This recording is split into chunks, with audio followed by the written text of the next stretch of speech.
Hello and welcome to Volusia Magazine. I'm Amber Osman. In this week's episode, the Marine Science Center has a turtle trifecta. Passenger numbers bounce back and are on the rise, and Junior Lifeguard Corps is looking for campers. Later in the program, Joanne Magley talks with Pollution Control Manager Tom Carey. Those segments and more coming right up on Volusia Magazine. I hope you stay tuned.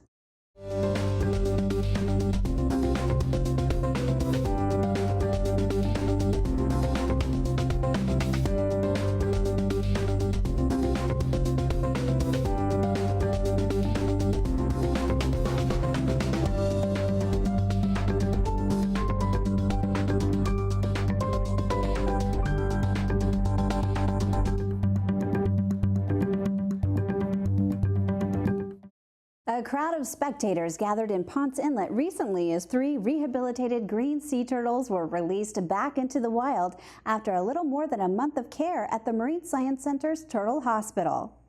So we were really happy to get 3 green sea turtles back out today. We had 3 juvenile turtles that have come in all since February. They came in during the colder times and were debilitated, before that, and the cold was probably just enough to push them over the edge. But luckily it was a quick rehab and we were able to get them better and get them back out there within a month. So we had fig, eucalyptus, and dahlia, and they all came in from the Daytona shores to New Smyrna area. So local turtles, and we're really happy to get them treated and back out there where they can become part of the population again. According to Ranley, the Marine Science Center has treated 65 sea turtles already in 2018.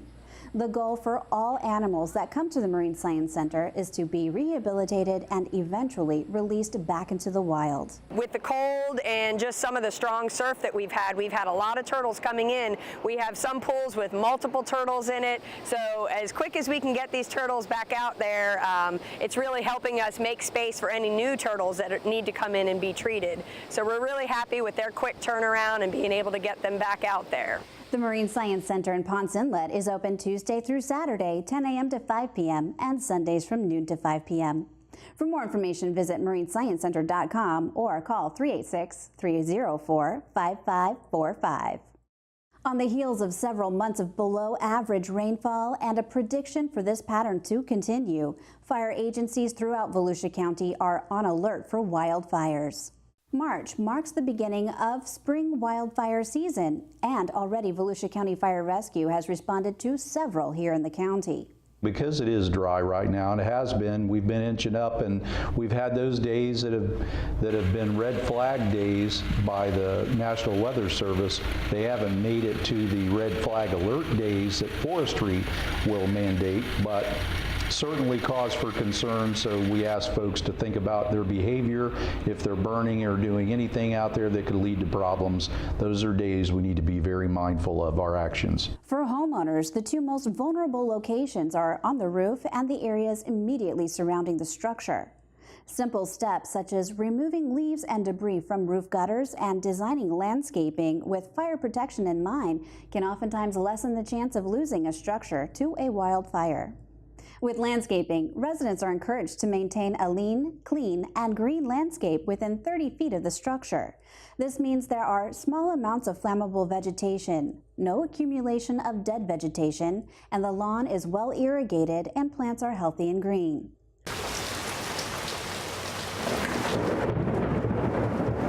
This is also the time of year when afternoon thunderstorms begin, bringing with them the chance of lightning.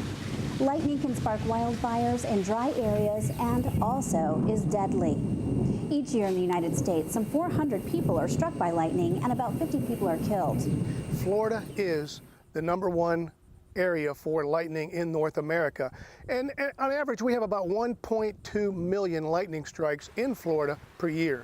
Even as far away as 10 miles from the center of that thunderstorm, you have the potential to be struck by lightning. So it's very, very serious that you head indoors as soon as you hear the rumble, as soon as you hear that thunder, to take shelter immediately. If you're stuck outside with no safe shelter anywhere, move away from bodies of water and elevated areas. Never lie flat on the ground and never shelter under an isolated tree. For more safety tips, visit volusia.org/wildfire safety.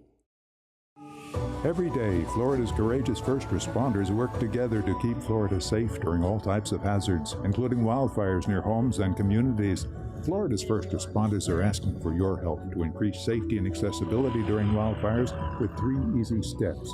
Create a clean, fire-resistant space around the home. Make a family evacuation plan and evacuate early when wildfire is near. For more, visit floridaforestservice.com or wildlandfirersg.org. Today on Solutions for Your Life, Joe Sewards, UF-IFAS Extension Volusia County Urban Horticulture Agent, takes us to a thriving community garden in the Spring Hill neighborhood of DeLand.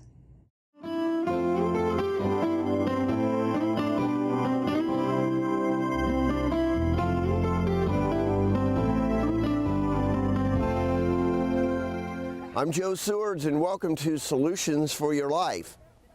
Today we're going to talk about all things community gardens.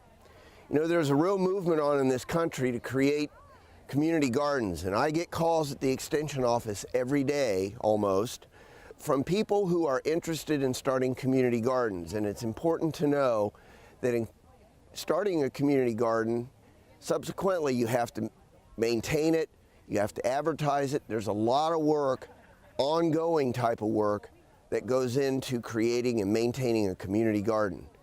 Keep in mind, it's not a case where if you build it, they will come. If you build it, they will come, but you're going to have somebody who's going to be able to take money, who's going to be able to manage it, assign beds. Just take those home and use them for greens. This part for greens. Yeah. So here we are at the Spring Hill Community Garden. They just started this garden last summer. It's a cooperative effort between the City of DeLand, Stetson University, and the University of Florida and the Greater Union Life Center. That's an example of the type of partnership it takes to create and maintain a community garden. You need a dedicated space. You need a dedicated group of people who want to take part in it, grow their vegetables, and become invested in the garden, not only just to start it, but to keep coming out, maintain it, take care of it, learn how to grow vegetables. That's another beautiful thing about a community garden. It not only helps people form, as the name would imply, a community. People from everywhere can come around here, learn how to grow vegetables, learn from each other. They can share their vegetables. The University of Florida Cooperative Extension here in Volusia County will help provide ongoing education to the folks who are invested in the garden here, and hopefully this garden will continue to grow, not only in the individual beds, but we will get more and more interest, so we'll have more and more beds and have a real vibrant community garden here in the Spring Hill community in DeLand. The outcome of most any community garden is obviously that people want to grow at least some of their own fresh fruits and vegetables, and this is a way to do that. Another outcome is just to get outside and be active outside, get exercise, and then also to form a real community. Meet people you wouldn't have otherwise met had you not been involved in the community garden. Another outcome is to improve health. Eating your own preservative-free fruits and vegetables. In this garden alone, we have an assortment of fresh fruits and vegetables. We have strawberries. Folks are growing carrots, cabbage, beets, kohlrabi, mustard greens, peas, beans, a variety of herbs. There are any number of things that can be grown successfully in Florida really most of the year. About the only time we don't grow a lot of fruits and vegetables is in the summer, but the winter and the early spring are ideal times to grow a number of things that you can grow and eat at home. For more information on creating and maintaining a community garden in your neighborhood, you can give us a call at the University of Florida Extension in Volusia County. Our phone number is area code 386-822-5778. And you can ask for me, Joe Sewards. My email address is my last name, Sewards, S-E-W-A-R-D-S, @ufl.edu. And I can give you lots of information from the University of Florida and from the American Community Garden Association on how you can start and maintain a successful community garden. With Solutions for Your Life, I'm Joe Sewards.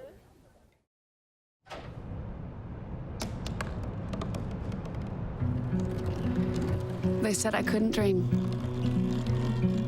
Called me a piece of trash and swore that's all I'd ever be.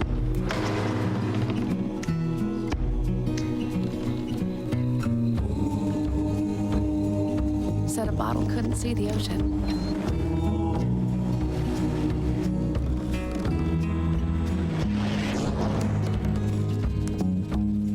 Give up. Go back to the dumpster.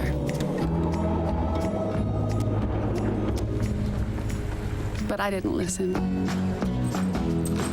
I made my way.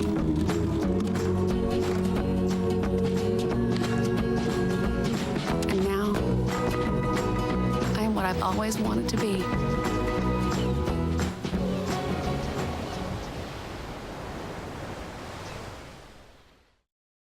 After seeing a slight decrease the first month of the year, passenger traffic at Daytona Beach International Airport rebounded for the month of February. Passenger traffic at Daytona Beach International Airport increased 2.4% for February in comparison with the same month last year. During the month, 56,684 people flew in or out of the county-operated airport when compared to 55,338 passengers last February. For the 12 months ending February 28th, total passenger traffic at DAB increased 1.8%, with just over 709,000 passengers traveling through the facility last year, compared to more than 721,000 passengers this year. That's what we target, 2 to 3% every month, 2 to 3%. The year is great because a couple percentage points, that's very, very good.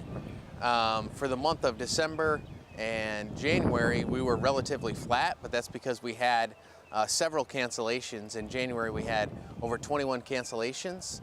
So if we wouldn't have had those cancellations, we would have been up probably 5–6%. Passenger traffic is up nearly 70% since 2009 and at its highest point in over 21 years. The airlines are always, balancing capacity and demand. And they always want to make sure that really demand is exceeding the capacity. Typically the industry average is 85%, and we're around 90% every month. So we're far above the industry average. With airlines offering more capacity and the community filling these seats, airport officials believe 2018 traffic numbers will continue a positive trend as we head into the spring and summer. Learn more about our hometown airport on Facebook or online at flydaytonafirst.com. Young people ages 9 to 15 years old who are looking for sun, fun, and water might want to look into the county's Junior Lifeguard program. Now in its 29th year, the summer program teaches participants about beach safety in a fun and challenging atmosphere. Professional lifeguards teach water safety and first aid techniques. To be eligible for the program, participants must pass the swim requirements, which are to swim 100 yards in no more than 2 minutes and 15 seconds. They must tread water for 5 minutes and swim underwater for 10 feet. Swimming skills are a must. Youth thinking about this for the summer should work on their swimming skills before trying out. Tryouts for the Junior Lifeguard program begin May 5th and continue through June 16th at local YMCAs and pools. Enrollment is limited and applications are accepted on a first-come, first-served basis. Volusia County launched the Junior Lifeguard program back in 1990, and since that time, close to 400 kids have participated each year. And the program embraces many of the elements that are part of the profession of open water lifeguarding, including physical conditioning, competition, and traditions. The participants will be exposed to a variety of activities, all relating to lifeguarding, that are fun and also practical. Activities like swimming, running, paddling, some surfing, first aid skills, surf rescue, surf dangers, marine life dangers, beach ecology talks. So they're exposed to a lot of different things.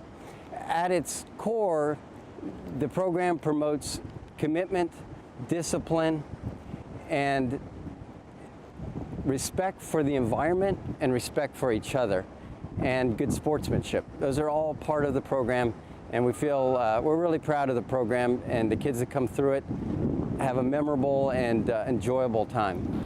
At the camps, junior lifeguards will participate in daily team relays involving surfboard paddling, swimming, running, and beach flags.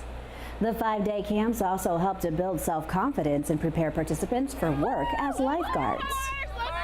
This year's junior lifeguard week-long camps are from 8:30 a.m. to 1:30 p.m. June 11th through July 20th in Ormond Beach, Daytona Beach Shores, and New Smyrna Beach.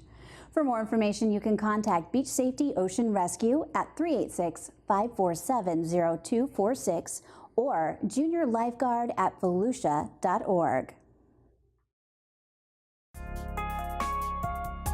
Hi, I'm Josh Wagner. And I'm Billy Wheeler. During the planning stages of the Tomstead Veteran Memorial Bridge, people voiced their desire to have a Veterans Memorial Plaza on the northwest side of the bridge.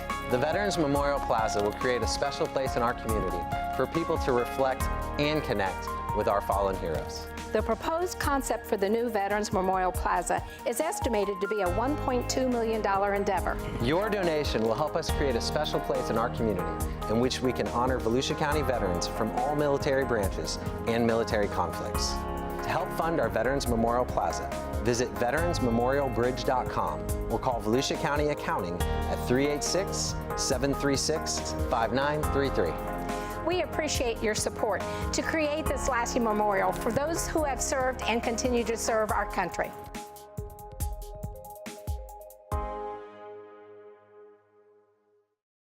Let's join Community Information Director Joanne Magley in the studio with her guest, Tom Carey with Volusia County's Environmental Management.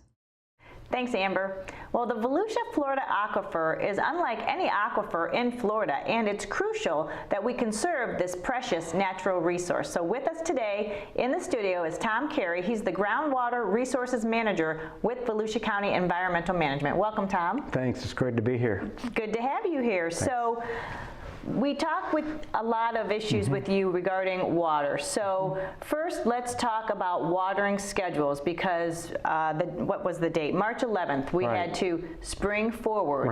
And that's when we have to change our lawn watering schedules when we turn our clocks forward. So explain that process and why we do it. Sure. Well, we're allowed to change our schedule. You don't really have to. During the wintertime, you only are allowed to water one time per week. That changed when we changed the clocks forward, daylight savings time.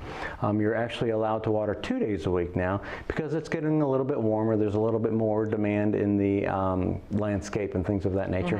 But if it rains, you really don't need that extra day.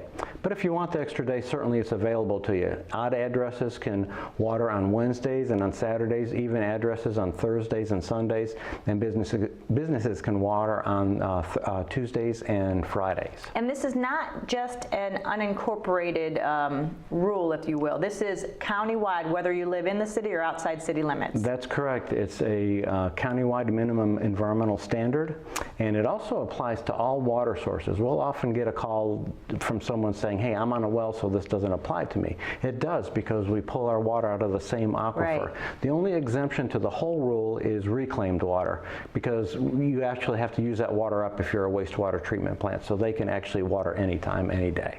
So going into the spring and summer, what tips do you have for people as far as conservation goes, and even saving really money on their water bills? Sure, and that's the important thing, is for the homeowner or the business to save money. If you have an automatic timer, you must have a functional rain sensor. So you have to make sure that your rain sensor is working, because if you get rain, you don't want your system to come on, because you're wasting water, you're wasting money, you're actually overwatering your grass, and so that causes fungal problems. So now you got to pay someone to come out and kill the fungus, so it's never a good thing to overwater. So check your system would be my first tip. The second tip, as I mentioned earlier, is if you don't need that extra day to water, don't water on that extra day. We're still kind of cool in the mornings, and it's not getting too hot during the day. The landscape really doesn't need the water, so you can stick to 1 day a week if you would want to. You save money there too. It always bugs me when you see that it's raining and then you see sprinklers going off. Exactly. That's a sign of either they don't have a rain sensor or the rain sensor is not functioning. All right, so talk talk about our aquifer and the source of our water supply, because it is unique, as we mentioned in the opening. So talk about how we get our water. Yeah, it's the most unique aquifer in the state of Florida. It's the Volusia, Floridan aquifer, and really our aquifer is bounded on the west by the St. Johns River, by the east on the ocean, of course, and north and south of us we have fault lines, so we're kind of an island unto ourselves. So the only water that we get to replenish our aquifer is through rainfall, and probably 95%, maybe 99% of our water is gotten through the Floridan aquifer, and so that's why we really have to protect it and conserve it so we can have it for us and for future generations. And we call it a sole source aquifer, and is that because, why do we call it a sole source? That's because that's the sole source for us to get water. There's a few people that get surficial aquifer water, like down in the Oak Hill area, because if you go deep, you hit salt water. So very few people get their water from any place else than our sole source aquifer, and that's why it's called the sole source. It's the only source for nearly all of us. So case in point, why it's extra crucial for us to conserve our water supply, because we only have one place to get it. Absolutely. Yep. So you monitor rainfall amounts throughout the year. So how are we doing right now? Well, we had a really good fall. It depends on how you look at it. We had a hurricane thrown in there too. That, of course, nobody wants that. Right, but you like it. Well, August, September, and October were very high rainfall months, so that set us to going into the later part of the year. Since then, we really haven't had above normal or above normal rainfall in Volusia County. All the other months have been below normal rainfall, so that always concerns us. The good news is that that line in Florida north of I-4 is actually looking pretty good. Below I-4 it's really dry. The concern is we're going into the driest month of the year, which is April, and I call that our in-between month, because during the summer, we get our thunderstorms during the day, and then during the winter, there's cold fronts that come through, or cool fronts that bring rainfall. Well, the cool fronts stop in April, but it's not hot enough yet to get the thunderstorms. It's actually our lowest rainfall month, so this is really an important month for people to conserve water. So you also test the waters on a regular basis. What are you looking for in those tests, and what do they tell you? Well, we have 39 wells in the county, and they're all spread all over the county, and we read them on a monthly basis and produce a groundwater report. And what they do is they tell us the level of the aquifer at that particular time, and we track it from month to month so we can see the difference. And each of the wells has a baseline, and if it goes below that baseline, it causes concern, and it gets kind of a flag put by it. Right now, we have 3 wells below baseline out of the 39 wells. That's manageable. We can do that. Probably at the end of April, it's going to increase, and then possibly by the end of May, it's really going to increase, because our thunderstorms usually don't start kicking in until the end of May. So we've got to kind of hold our breath here until we can get to that thunderstorm season. And so this is when we have these dry months, that's when the time when people really want to do some extra watering, but you advise against that. Yeah, we get that double whammy on our aquifer. You know, people want to pull a lot of water out so they can get their landscapes going, but yet we're not getting the rainfall to replenish the aquifer. It really puts a double hit on the aquifer. But another solution to that, as you always tell people to use native plants, because those naturally don't require much water because they're native here to Florida. Right. Florida Yards and Neighborhoods is a program from the University of Florida, and what they talk about is right plant in the right place. And if you plant the right plant in the right place, typically a native, it's going to do fine with very little or no water. So for more information on that, they can contact the Ag Center and get plant information. Yeah, there's lots of information on that, and you'll not only save time, but you'll be a better helping the environment by just contributing to the native plants that we're meant to grow here. You will, and the more carefree you make your landscape, the more time you got to do fun stuff. So who wants to work in the yard all day? Well, another thing we can do to keep our water clean is to keep our waterways clean. And that's why you're managing, which you do every year, the annual St. Johns River cleanup. So let's see.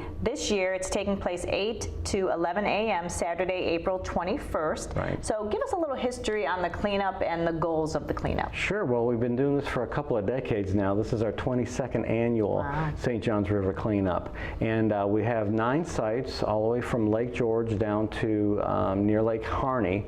And we try to make it convenient for people to sign up and come out. That's why we have so many sites. And they can go online and register for the cleanup. They'll get a free t-shirt as long as we can supply them. And we usually have a really good time. We get some unusual items out of the river. The good news about the cleanup is that it seems year after year we find less and less trash. Well, that is good news. I know, and some people actually get upset because they haven't found enough trash, and I try to tell them that's actually a good thing. You know, we want a clean river. Well, not all the, how does the river get so much unique trash in there? It's not necessarily people littering in the river, it's litter in water that makes its way into the river. Sure, and any ditch that goes into the river is going to carry trash with it. So we advise people, don't litter. Just keep your litter in the car. You're going someplace, anywhere you go to, they have a garbage can. Whether it's home, a church, a gas station, they've got a garbage can. So do that. Some things get in there by accident. You know, like you might be boating and these plastic bags fly out, or you have one of those bait buckets that's styrofoam, it flies out. You know, the things that really drive us crazy is when you find a bathtub or a water heater or something like that. And you know, that's intentional dumping. That's intentional dumping, and you know, we have trash pickup in Volusia County that's mandatory. So sometimes we just kind of wonder, how in the world could this get thrown away? Well, there's a lot of information about the cleanup on the website. People can go to volusia.org/cleanup, and like you mentioned, all the sites are listed, and what they might need. You know, we recommend people wear sunscreen. And a hat. If they have a small kayak or something. Absolutely, vessels are more than welcome on the St. Johns River cleanup. In fact, that's really the way to go, because the St. Johns is not very urbanized, so there's very little walking area. Although we accommodate walkers, but if you have some sort of vessel, either a boat, a kayak, a canoe, that makes it even better, because then you can get into these places where the walkers can't get to. And then the sign-up information's on the web too. So yes, it is. For people who want more information on that. So in general, if people want more information about water conservation, or maybe just, you know, they can't remember what you said earlier in the program about the watering schedule, what do you recommend, folks? Well, the easiest thing is we're online, volusia.org/environmental, and they can get information on water conservation, on the cleanup. If they're interested in sea turtles, the Marine Science Center, everything environmental is there. Because if something happens to our aquifer supply, we don't want to go down that road. We don't. We need to cherish it and protect it. And like I said, for us today and for our children tomorrow. Yeah. All right. Well, Tom Carey, the Groundwater Resources Manager with Volusia County Environmental Management. It's been my pleasure. Thank you so much for being here. You're welcome. Amber, back to you. Thanks, Joanne, and thank you for watching Volusia Magazine. If you have any questions about the show, you can feel free to give us a call at any of the numbers you see listed here, or you can log on to volusia.org and click on the News tab at the top of the screen to find us. And we hope you won't forget to listen to Volusia Today. That's Volusia County Government's weekly public radio broadcast. Volusia to Date airs every Tuesday, Wednesday, and Sunday mornings on the local radio stations you see on your screen. For Volusia Magazine, I'm Amber Osman, and I hope you have a wonderful evening.